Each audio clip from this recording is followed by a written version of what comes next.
Hello Legal Eagles, and we're going to go through now the activities to last week's topic, which was private nuisance. So the first problem scenario was your neighbour builds an extension to their house which casts a shadow over your garden and largely blocks the sun. So the answer here is there is no nuisance. You are entitled to build on your land, as I've put there, provided you have the required permissions. Generally speaking, there is no right to light for your neighbour, so no claim here. Scenario 2, a sex shop opens in your local residential area which you are not happy about. And the answer here is there is a possible nuisance. The deciding factor, remember of course we looked at factors of reasonableness last week, it's actually the first one I think that will be the deciding one, and that is nature of the locality. So as you can see there from the scenario, the key word is residential. Generally speaking, you would not expect such a shop in a residential area, so its presence can certainly be viewed as a nuisance. When you couple that with the other factor of the sensitivity of the claimant, which by today's standards we know to mean is it reasonably foreseeable that such a thing would be a nuisance, I think certainly you could answer yes. Of course there is the argument on the other side by the owners of the shop that there's possible social benefit, but remember this isn't a complete defence. Their argument might be, well, it's providing employment. I don't know what other argument they might make there. It's helping people's lives, possibly. But as I said, I think this one would be a nuisance and may very well result in the court awarding an injunction, which is a court order to actually, probably in this instance, close the shop down because there really isn't any alternative. Scenario 3, your neighbour has a satellite dish which interferes with the reception on your television. Now the reason I put this scenario is it kind of parallels a real life case, quite a famous one, and you may be surprised to know that there is no nuisance here.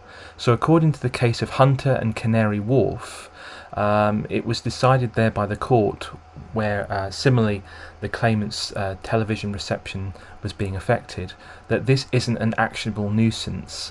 It is not something that is fundamental to your enjoyment of the land. At least that's what the court decided. Whether or not this is something that could be challenged today, possibly, and would the outcome be different? Again, that might be the case, but that's where the precedent lies at the moment. Scenario 4, you decide to learn to play the violin and regularly play at home. However, your neighbour hates your attempts and bangs on the wall and shouts for you to shut up. Now, there's probably no nuisance here because, as a lot of you pointed out to me, you are entitled to play or learn to play the violin, or indeed play any instrument you'd like at home. I suppose looking at the factors of reasonableness here, you would look at the duration of the harm, and really the scenario is a bit vague as to this. So if it were indicating that it were you were playing the violin in the early hours of the morning, that would be an inappropriate time, and obviously if you're doing this more than one occasion and it becomes continuous, then certainly it's reasonably foreseeable, that's the sensitivity of the claimant factor, it would be reasonably foreseeable that that would be a nuisance. Interestingly though, it does say here that the neighbour bangs on the wall and shouts for you to shut up. So if this was something that the neighbour continually did in response to your playing, then that may bring an action yourself. You may bring an action against them, and the key factor there would be malice. So if somebody is in response to what you're doing, which we've just established is perfectly reasonable, provided it's not in the early hours of the morning or anything like that, if a neighbour keeps banging on the walls, etc. each time, then they themselves are committing a nuisance. Duration is continuous. Sensitivity of the claimant, it's reasonably foreseeable that it would be a nuisance, and the key one, motive, there's malice here, arguably as well. Perhaps they do it just to annoy you.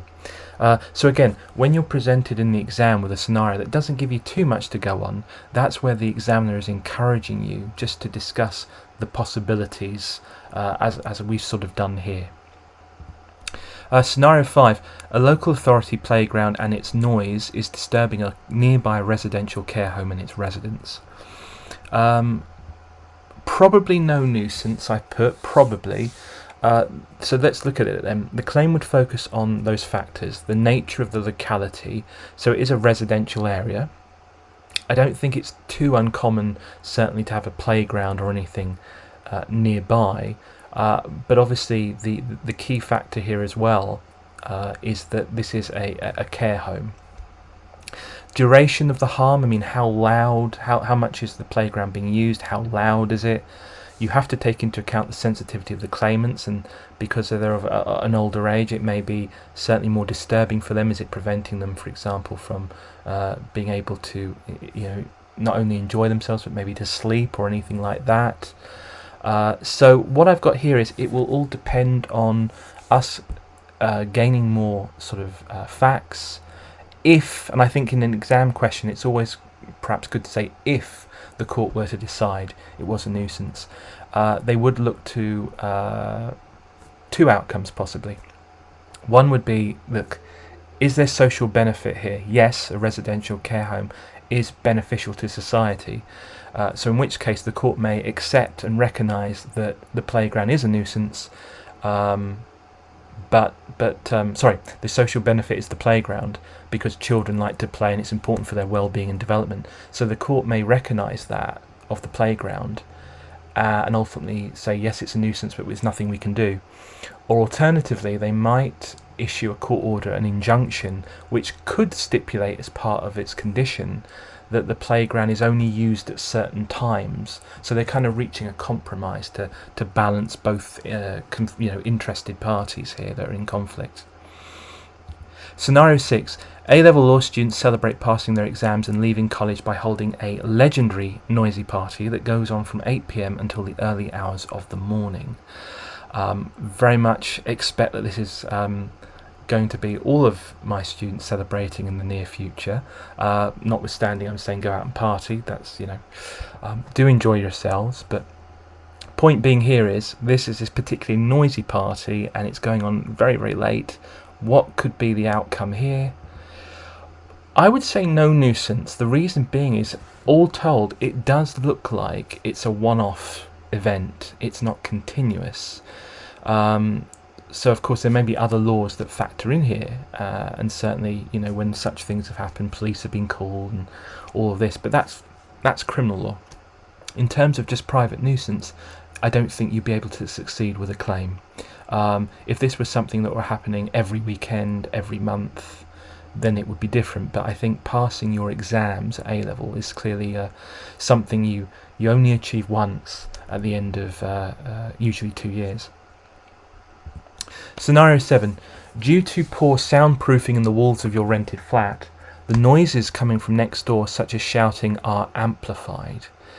Now, I think some of you quite rightly asked me who would the claim be against, and I should just clarify, because it's a rented flat, the claim would more than likely be against the landlord, who owes a duty of care to ensure that the property is in a livable standard. So if I just put the answer up here, I've put possible nuisance for a claim against the landlord. I've gone here, duration of the harm is going to be important. I'm going to say the sensitivity of the claimant. Well, if there's poor soundproofing, it's going to be reasonably foreseeable that is the case. If you were bringing a claim against your neighbour, as opposed to the landlord, your claim would likely fail, because your neighbour is not the person who has a duty of care to ensure that the place is soundproofed, and furthermore, it's perfectly reasonable for them to be doing the types of activity they are in their property. So they're living in it, there is going to be noise, and so as a consequence it is not their fault. And I think this is the last one I asked you to look at, scenario 8. Fumes from a nearby factory damage your prized rose garden. This one was actually from a real case, but one which you are welcome, if you want to look up or whatnot. I can probably put it in the comments, but you don't need really to know too many cases in this topic. There are key ones, the key ones being what I've identified as the factors of reasonableness, locality, duration. They're the important ones. So anyway, for this one, I've put possible nuisance. Nature of the locality could be looked at. I mean, again, it's not necessarily uncommon for a factory to be within or nearby residential areas, certainly not, depending on where you live. Sensitivity of the claimant could be relevant. I mean, it certainly could be reasonably foreseeable. But I suppose the key thing here is it's less against you as an individual, it's more against the fact that the damage suffered is to your roses.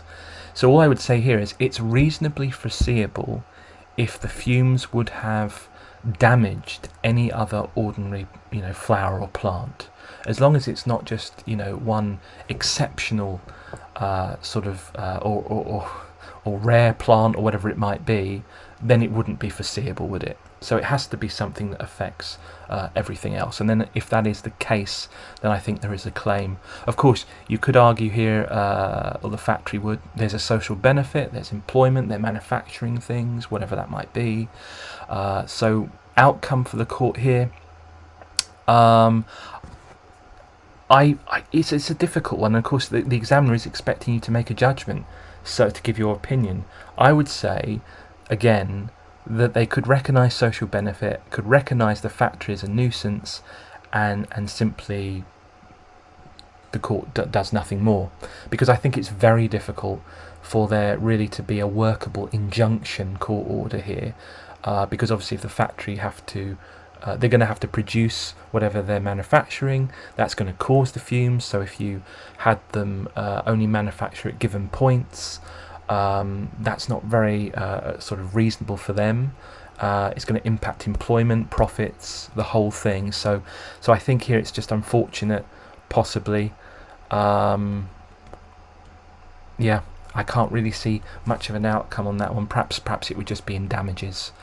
Should just say, finally, in terms of private nuisance, sometimes it can be difficult to quantify damages here. I think probably generally the courts quite like to settle things with injunctions or otherwise, but in this instance maybe damages is the only route possible.